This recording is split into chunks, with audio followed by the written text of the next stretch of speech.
Hi friends, hi. ఇంక evening అలా fridge open చేసి చూసాను ఏమన్నా తినడానికి దొరుకుతాయేమో అని చెప్పేసి. అప్పుడే నాకు ఎగ్స్ కనిపించినాయి. ఇంకా ఎగ్స్ కనిపించినాయి కదా, నేను కూడా చాలా డేస్ నుంచి అడుగుతున్నాను అనమాట మమ్మీని, ఎగ్ రైస్ చేయి మమ్మీ, ఎగ్ రైస్ చేయి మమ్మీ అని చెప్పేసి. ఇంక ఈరోజు అయితే ఎలాగైనా చేయించాలని పట్టుబట్టాను. ఇంకా సరే నాన్న పాత చేస్తానని చెప్పింది. ఇంకా సరే మమ్మీ రా అని చెప్పాను. వీడియో తీసుకుంటానని చెప్తే సరే తీసుకో అని చెప్పింది. ఇంక ఇదిగోండి, ఇక్కడ అయితే మన ఎగ్ రైస్ అయితే వేడివేడిగా రెడీ అయిపోతుంది. మీకు కూడా అంతేనా ఫ్రెండ్స్, ఈవినింగ్ అలా ఏదో ఒకటి తినాలనిపిస్తుందా? మీకు ఏమైనా తినాలనిపించినప్పుడు ఫస్ట్ గుర్తొచ్చే పేరు ఏంటో చెప్పండి. నాకైతే ఎగ్ రైస్ కానీ, లేదంటే అలా మొక్కజొన్న పొత్తులు కానీ, చిప్స్ కానీ అలాంటివి గుర్తొస్తాయి అనమాట.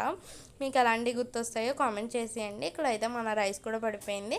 ఇక్కడైతే మా మమ్మీని అన్నాను అనమాట, కొద్దిగా వీడియో కదా మమ్మీ స్టైల్గా కలపండి, నాకు ఎలాగొచ్చి అలాగే కలుపుతానని చెప్పింది. ఇంకా సరే అలాగే వీడియో తీసాను అనమాట. ఇంకా లాస్ట్లోనైతే మన ఎగ్ రైస్ అయితే మొత్తానికి ఫైనల్లీ రెడీ అయిపోయింది. ఇంకోటి ఫ్రెండ్స్, మీకు ఈ వీడియో కనుక మీకు నచ్చితే లైక్ చేయండి, షేర్ చేయండి, సబ్స్క్రైబ్ చేయడం మర్చిపోకండి. మరింత మంచి కంటెంట్ కోసం సబ్స్క్రైబ్ చేసుకోండి.